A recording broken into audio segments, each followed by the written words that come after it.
बहुत धन्यवाद आपका। यहाँ पर आए हुए सब पत्रकार बंधुओं को जय जगन्नाथ मेरी।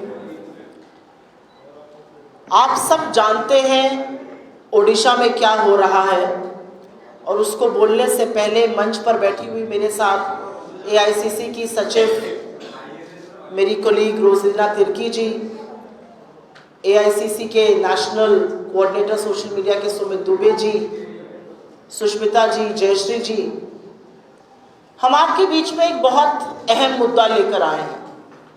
लेकिन आंकड़ा देना, तथ्य बताना, ये एक तरफ है। ये शायद इस प्रदेश की ही नहीं, इस देश की एक बहुत बड़ी ह्यूमन ट्रेजेडी हो रही है, और इसके बारे में चर्चा नहीं है। इसके बारे में नेशनल मीडिया अनभिज्ञ है, और इसके बारे में लोकल मीडिया में भी चर्चा थमी हुई है। मैं कुछ जगहों के नाम आपके सामने रखूंगी और उसके बाद अपनी बात करूंगी। मेरा अनुरोध है कि जो पीछे के हमारे कांग्रेस के साथी हैं और जो मीडिया के बंधु हैं, अगर थोड़ा सा धीमे बोलेंगे तो यहाँ पर डिस्टर्बेंस कम होगा। केंद्रपाड़ा डिस्ट्रिक्ट में 12वीं क्लास की एक लड़की आत्महत्या कर लेती है। उसके साथ एग्जामिनर ने जोर जबरदस्ती की थी। कोरापुट डिस्ट्रिक्ट के लक्ष्मीपुर में एक माइनर लड़की के साथ रेप हो जाता है। बालासोर डिस्ट्रिक्ट में 10 साल की बच्ची के साथ निर्मम बलात्कार होता है। महामहिम राष्ट्रपति जी के गृह क्षेत्र मयूरभंज में गैंगरेप होता है। मलकानगिरी चित्रकोंडा में आदिवासी रेजिडेंसी स्कूल में रहने वाली क्लास 10 की बच्ची एक बच्चे को डिलीवर करती है। छपुआ में क्लास 6 की बच्ची प्रेग्नेंट है। बरी में क्लास 6 की बच्ची प्रेग्नेंट है। पिपलीपुरी में क्लास 10 की बच्ची प्रेग्नेंट है। और यही नहीं, मुख्यमंत्री के गृह क्षेत्र 2022 में क्योंझर में एक अमानवीय घटना हुई। एक लड़की का रेप हुआ, उसकी हत्या हो गई। आरोपी की मुख्यमंत्री के साथ, आरोपी की तमाम बीजेपी के बड़े नेताओं के साथ फोटो है। वो बीजेपी युवा मोर्चा का उपाध्यक्ष था। उसके खिलाफ आज तक कोई ठोस कदम नहीं उठाया गया। ये हो गए नाम, ये हो गए चेहरे, लेकिन आंकड़े इससे भी ज्यादा भयावह हैं। आंकड़ों के मुताबिक, और ये हम अपने घर से आंकड़ा नहीं लाए हैं, ये कांग्रेस पार्टी का आंकड़ा नहीं है, ये आंकड़े सदन में सरकार ने बताए हैं। और जो यहाँ के पुलिस के आंकड़े, उसके बेसिस पे आपके सामने कुछ आंकड़े रख देती हूँ। करीब 44,000 जिसमें से कि 36,420 महिलाएं हैं, 8,403 बच्चे हैं। 44,000 महिलाएं और बच्चे ओडिशा में गायब हैं। इस देश में रोज 39 महिलाएं गायब होती हैं, जिसमें से 13 अकेले ओडिशा में हो रही हैं। और क्या यह सिर्फ बीजेडी के वक्त हो रहा था और बीजेपी के बाद राम राज्य आ गया है? असल में 9 महीने की जो पिक्चर है वो और भी भयावह है। 9 महीने की पिक्चर में 20,000 से ज्यादा महिलाएं गायब हुई हैं। 1600 से ज्यादा अपराध हुए हैं महिलाओं के खिलाफ। 60 से ज्यादा गैंगरेप हुए हैं। और क्राइम अगेंस्ट वुमेन में एनसीआरबी का डेटा है कि ओडिशा इस देश में नंबर 4 पर है।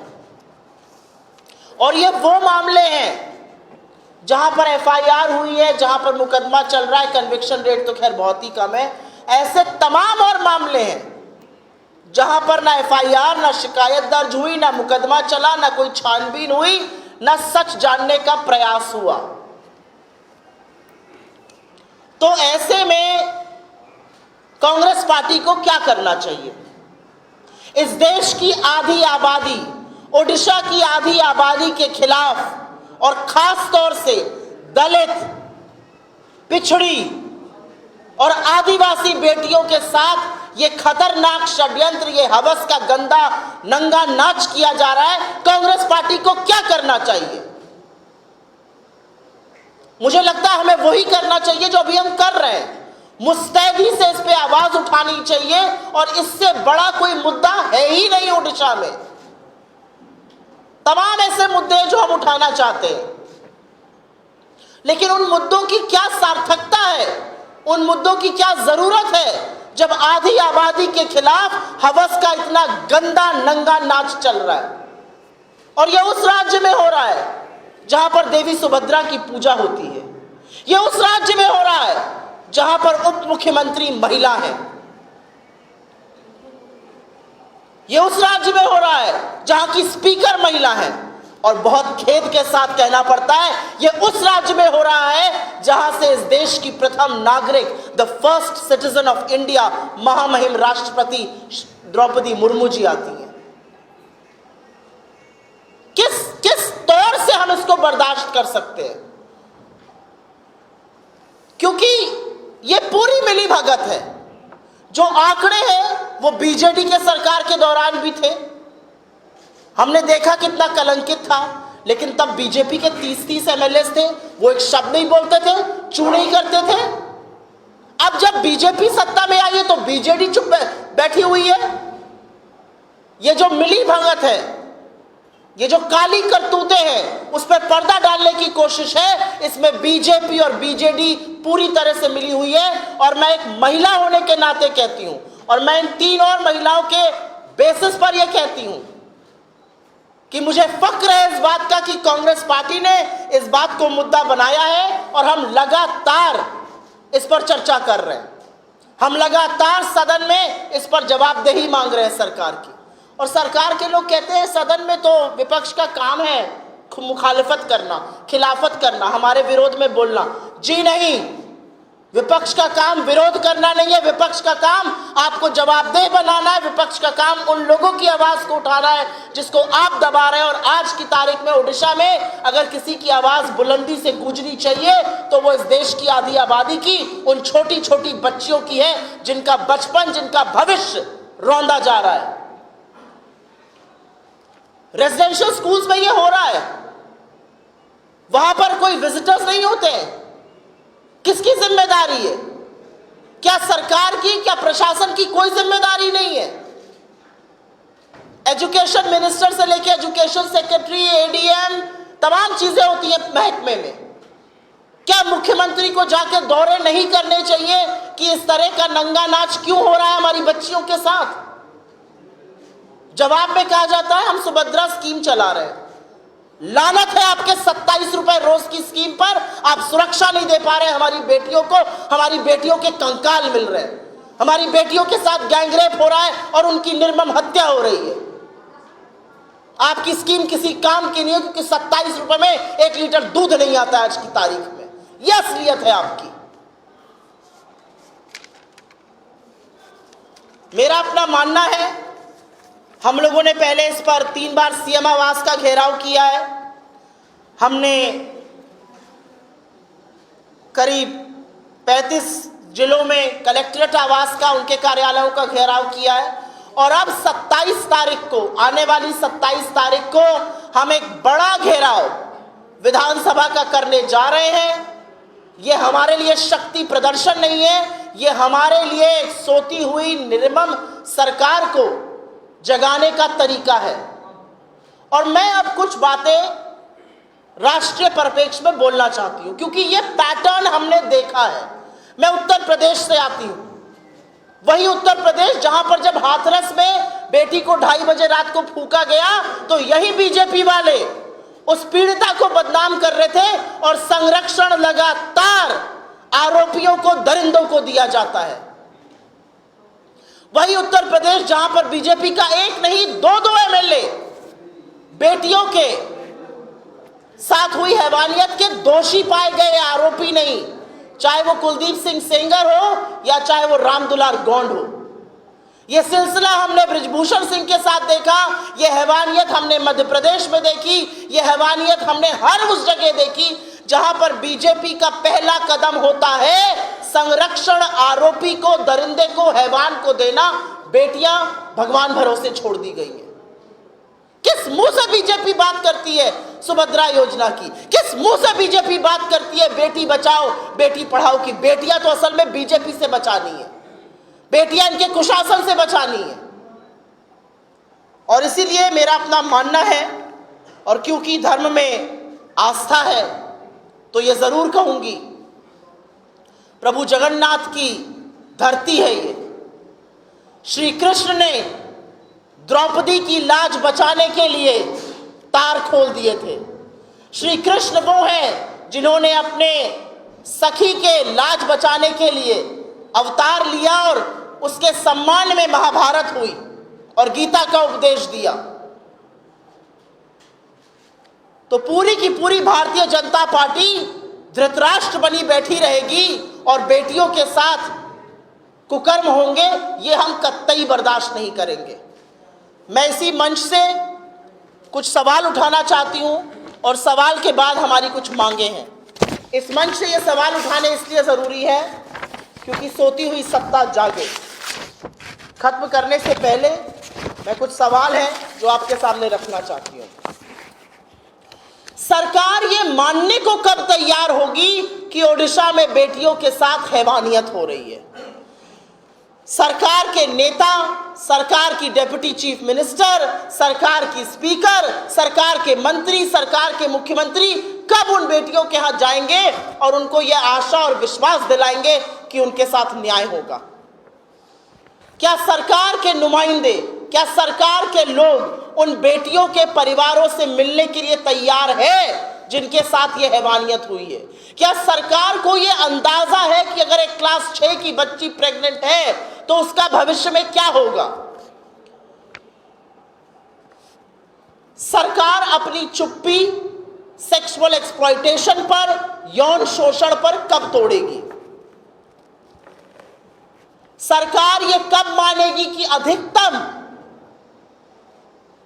ये जो दरिंदगी है ये या तो आदिवासी या दलित या पिछड़े वर्ग से महिलाओं के साथ हो रही है? सरकार कौन से निर्णायक कदम लेने जा रही है? 44,000 जो महिलाएं और बच्चे गायब हुए हैं।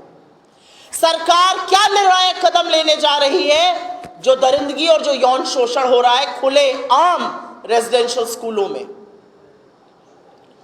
क्या सरकार डिस्ट्रिक्ट वाइज डेटा देने को तैयार है महिला अपराध के खिलाफ जो चीजें हो रही हैं? सरकार कब इसको एक आपदा मानकर इस पर निर्णायक एक्शन लेगी? और सरकार में बैठी हुई उन महिलाओं से मेरा जरूर एक सवाल है, आप कब इसको राजनीतिक मुद्दा बनाइएगा? कब सत्ता की लोलुपता से हटकर अपनी चुप्पी तोड़िएगा? हमारी मांग बहुत क्लियर है और हमारी मांग है कि असेंबली, ओडिशा का जो सदन है वो इसमें सर्वदलीय समिति का गठन करे। वो सर्वदलीय समिति इस पूरे मामले की छानबीन करे, उसकी परत तक जाए और एक निर्णायक सुझाव दे कि कैसे बेटियों को सुरक्षित किया जा सकता है और जिन बेटियों के साथ ये जघन्य अपराध, ये हैवानियत हुई है, उनके लिए हम क्या कदम उठा सकते हैं, उनके भविष्य को सुरक्षित करने के लिए, उनके स्वावलंबन के लिए, उनकी सुरक्षा के लिए हम क्या कर सकते हैं। हमारी ये मांग है कि असेंबली में एक सर्वदलीय समिति का गठन हो। कांग्रेस के विधायकों के साथ गाली गलौज करने से, कांग्रेस के विधायकों के साथ हाथापाई करने से, कांग्रेस के विधायकों को निलंबित करने से हम चुप नहीं बैठेंगे। हमारी आवाज और तेजी से गूंजेगी और जितनी महिलाएं निकल कर आ रही हैं वो बता रही हैं कि कितना असंतोष है और कितनी परेशान है महिलाएं इस कदर जो हैवानियत हो रही है उसके साथ। आपके सवालों का स्वागत है। अगर आपके सवाल इसी से जुड़े रहे तो मैं बहुत अभिभूत रहूंगी। इस हिंदी ओके? हिंदी ठीक था आपको? इंग्लिश, हिंदी चलेगा ना?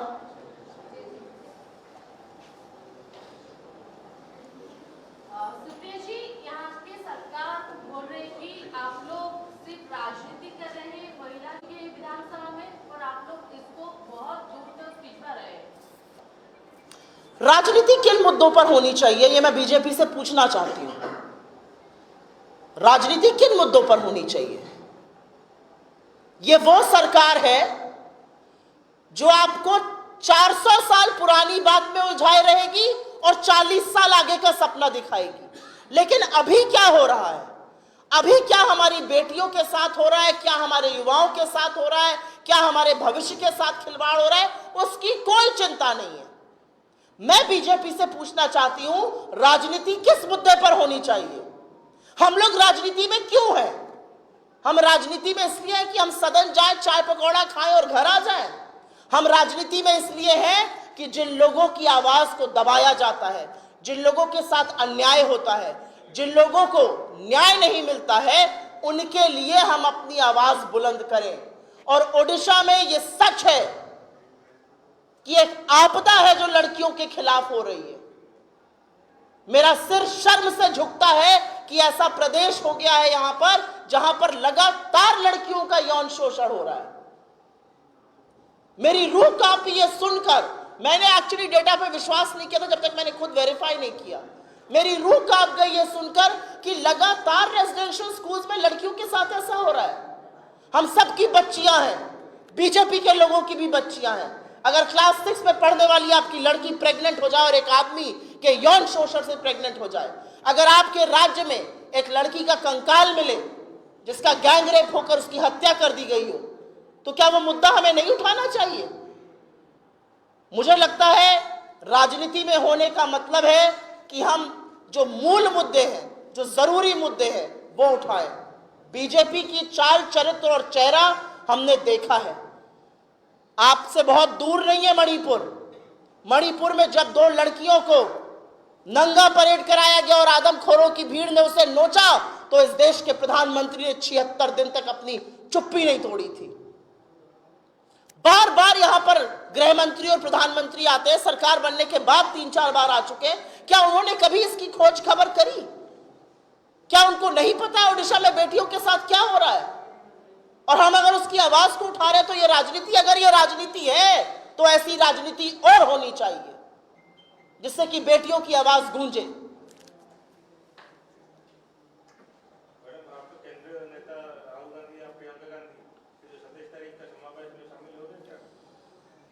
नहीं, इसका मुझे कोई जानकारी नहीं है कि वो शामिल होंगे कि नहीं, लेकिन बिल्कुल हम अपने सबसे बड़े नेताओं के माध्यम से, अपने सबसे बड़े मंच से इस बात को उठाएंगे।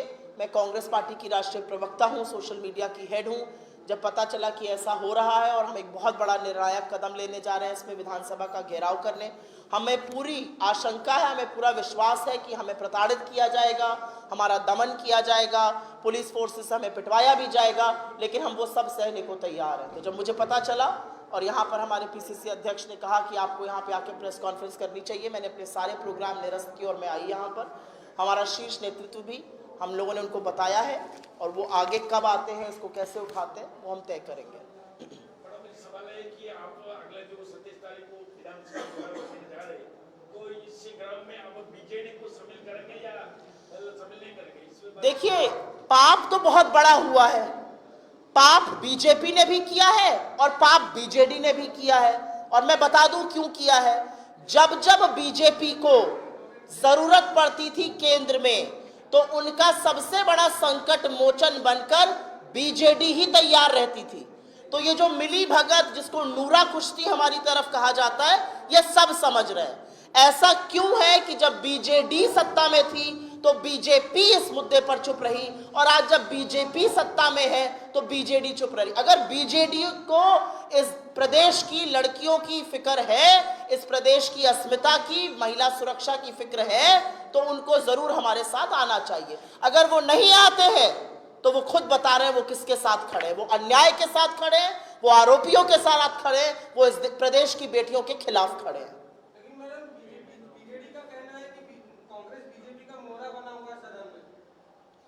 आपको लग रहा है हमारे विधायक निलंबित हो रहे हैं, हमारे विधायकों के साथ हाथापाई हो रही है, बीजेपी के मंत्री हमारे विधायक का गिरेबान पकड़ के गुंडागर्दी कर रहे हैं, उनको गंदी गंदी गालियां दे रहे हैं, हम सड़क पे उतर के प्रदर्शन कर रहे हैं, हम कलेक्ट्रेट का घेराव कर रहे हैं, हम मुख्यमंत्री आवास का घेराव कर रहे हैं, हम विधानसभा घेराव करने जा रहे हैं। आपको लगता है मोहरा ऐसे बना जाता है? मेरा तो ये, मुझे लगता है कि बीजेडी को शायद समझना चाहिए कि मोहरा कैसे बना जाता है। मोहरा तब बना जाता है जब देश विरोधी कानून पास करने में सबसे पहले सहयोग बीजेडी करती थी, चाहे वो कृषि कानून हो, काले कृषि कानून, चाहे वो तमाम वो कानून हो जो इस देश की आत्मा, इस देश के लोगों, इस देश के गरीबों के खिलाफ थे। उस हर कानून को पास कराने में बीजेडी ने बीजेपी की मदद की है।